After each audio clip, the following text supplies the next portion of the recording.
Patrik Allvin reveals the truth on Nils Höglander's major contract extension, as well as the reason for new roster orders and cuts ahead of opening night.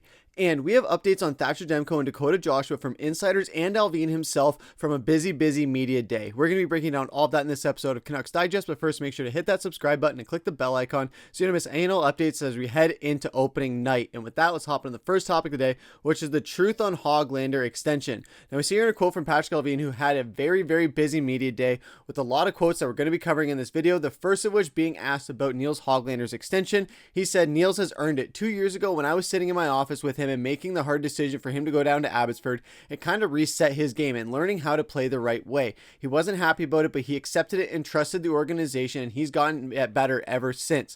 The way he carried himself, it's important for us all young players to see the commitment to his fitness level and the way he plays and practices every day. He's still young, and we believe there's still more to come in his game." So this is just backing up what we've been saying about how this Vancouver Canucks organization has just believed in Nils Höglander from day one. Tocchet has always liked him as well. He's always spoken out very highly of him. And then Patrik Allvin himself saying how hard of a decision it was for Hoglander to be moved down to Abbotsford, but he took it like a champ. He took his lashings and then he went in and just dominated the AHL, and now he finds himself on a Vancouver Canucks roster in a permanent spot, and it's going to be awesome to see what he does this season. Last episode, we talked about if he's going to break 30 points this season. Mark was on the more optimistic side than I am. However, I would love to be proven wrong in this instance. When it comes to player expectations, if I'm lowballing a player or people feel like I'm lowballing a player, I would much rather be proven wrong than proven right in that aspect. And this is another case of me wanting to be proven wrong in that sense. I hope that he comes out and puts up 30,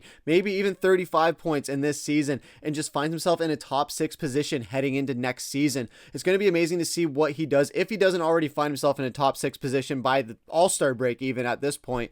But it's going to be awesome to see what this Vancouver Canucks team, how deep they are, how much depth they have in all positions, and making sure they're going to be a dominant team in the NHL this season. But what do you guys think about the Nils Höglander extension? How happy are you that we have him for 3 more years? Would you have liked to see him locked down for more? Love to hear what you guys have to say down in the comments, but that's going to take us into our second topic of the day, which is opening day roster cuts and the final roster. So we see here of what the opening day roster is going to look like for the Canucks. Of course, you have Aatu Räty in there making the spot where people did not expect him to be making it, and he did. He finds himself in the final forward spot. We saw him have an amazing preseason and just a great camp throughout, and just has continued to impress people time and time again. You see here that there are some absences. They did have some that they did put on there that we're going to get to in a minute as far as some other roster updates.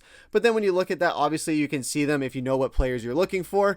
But again, this is going to be a really nice lineup heading into this season. And Allvin as well is very confident when speaking on Aatu Räty as well. He's going into his 3rd year of pro and learning the details of playing a 200-foot game. He's very smart, committed, just comes in every day to prove something, and he earned every day here. That being said, it's not going to get easier. If you got to continue to work hard, in the competition we have for roster spots is still here. So that's not to say that he's necessarily guaranteed a spot, but he does make a case as to why he can be a permanent resident of this team. He has earned it, and he has been one of the prospects that has just continued to outwork everybody else. So it's going to be awesome to see what he can do on this prove it year, it seems like, where you put him in those bottom 2 lines and see how he does in that bottom 6 position, and would just work his way up to eventually being one of those top 6 guys within the next 2 years or so. It's going to be awesome to see his development. And then as well as the Shelovs-Lankin tandem, when asking about it, he is very confident in Shelovs and Lankin, and Kevin came in here with a great attitude. He's experienced a goalie, he's work ethic, and is pushing Shelovs, and I think Shelovs responded really well.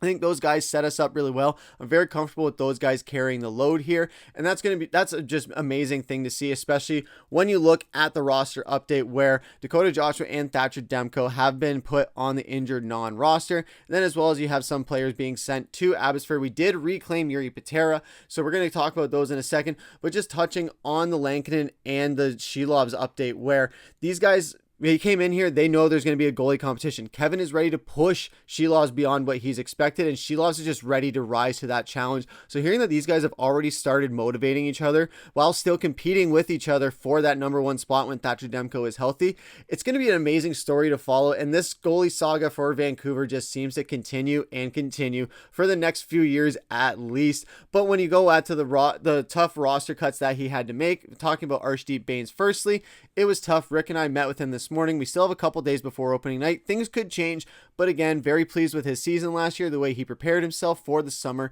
And I thought from Penticton to yesterday, he just got better and better, especially the last two games against the full lineup of Edmonton Oilers. Thought he carried himself really well. We're definitely excited. He's still in the mix. Tocchet hasn't made up his mind for the lineup on Wednesday yet, but we'll see the next day at practice and go from there. So this isn't to say that Baines isn't going to be playing on this roster at all, but he is going to be making his way on trying to do that while still developing in Abbotsford. We saw him have a great breakout season in Abbotsford last season. So if he has another full season in Abbotsford, especially with Manny Malhotra at the helm, he's going to be very poised and very prepared heading into next season to be one of those permanent roster members of the Vancouver Canucks. And then going on to Branstrom as well. We talked about Branstrom within our staff with his ability to move pucks and as a power play option. I think the two things, the competition we have and to make up for our roster at the time, we felt it wasn't really a fit there, but definitely a guy that our pro scouts are seeing as an option for us. He cleared waivers here, means we can continue to work with him and hopefully bring depth, a depth option, and letting some other younger players grow their game more in Abbotsford. So this is going to be nice where Vancouver wants to have these insurance policies in place, because no team like the Vancouver Canucks knows that injuries happen. Injuries are a fact of the game, but they tend to happen a lot more in Vancouver. So having these insurance policies where you can develop these guys and they're not just going to be thrown to the wolves. They got some experience. They got some playing time with some of these pro rosters like Baines against the Edmonton Oilers full roster. So these guys are getting that experience where they're going to be ready to jump to the NHL when their number is called, if their number is called, where they're stepping in for an injury, or it's just their time to be moved up. It's awesome to see what this prospect pool is going to be able to do. I think they've really turned around the mentality of being a weak prospect pool in the eyes of many people to turning it around to being one of these formidable ones where we're seeing guys just break out in this preseason that are going to be carrying into Abbotsford with a lot of momentum, a lot of confidence, and they're going to be ready for the NHL when they get called up. And then talking about Jiri Patera as well, reclaiming him. Boston apologized, but that's part of the business. Jiri, he told the staff in Abbotsford how much he liked it and wanted to be a part of it. We're excited to continue to work with him. He's a good goalie and a good depth guy for us.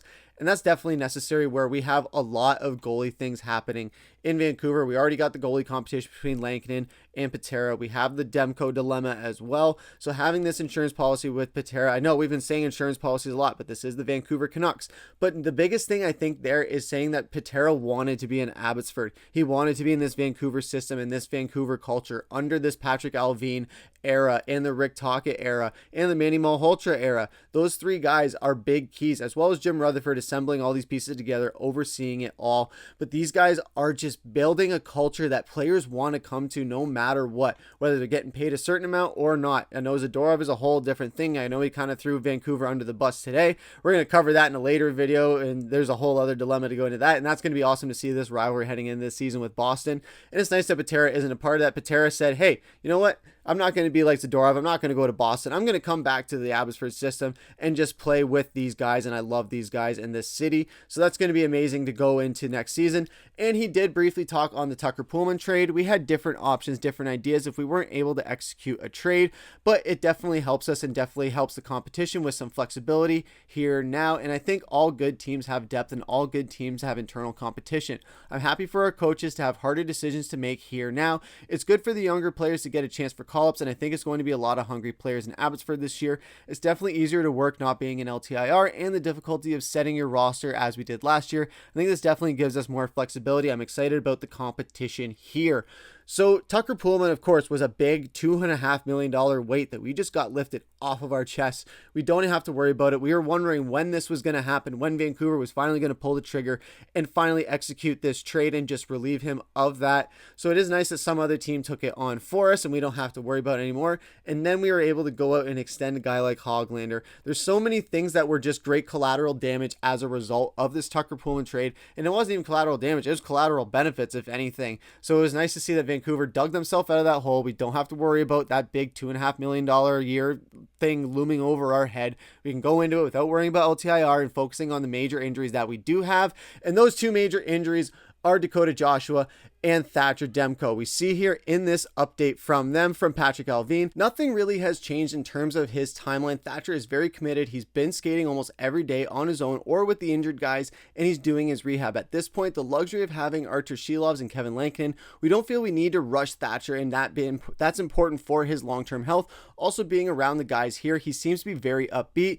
in good spirit. He's coming along very well. And there was also a report today that did come out from Rick Dhaliwal of the Donnie and Dolly show, saying that it seems like November would be the most realistic time for us to see Demko come back. I know there's going to be another one from Darren Dreger we're going to hop into in a second, but there is multiple reports saying that it's going to be late October, November, potentially December. There's a few of those being rolled around there, but like Allvin said, he's not worried about the Thatcher Demko situation as much because they have Shilovs, they have Lankinen, and we've talked about it many times on this show where if you can have Demko back and 110% healthy even, and have him for the later half of the season rather than using him in the early half of the season, overworking him and worrying about that war of attrition, save him for the playoffs. This is a team that needed him in the playoffs last season. If we had him in the playoffs last season, we probably would have won the cup, regardless of the injuries we had with Brock Boeser and all the other guys, and PD regressing a little bit in the playoffs. We still would have had enough pieces to win the cup because we would have had Thatcher Demko in net. That's not to say Shilovs played bad, it's just Shilovs didn't have the experience that Demko has.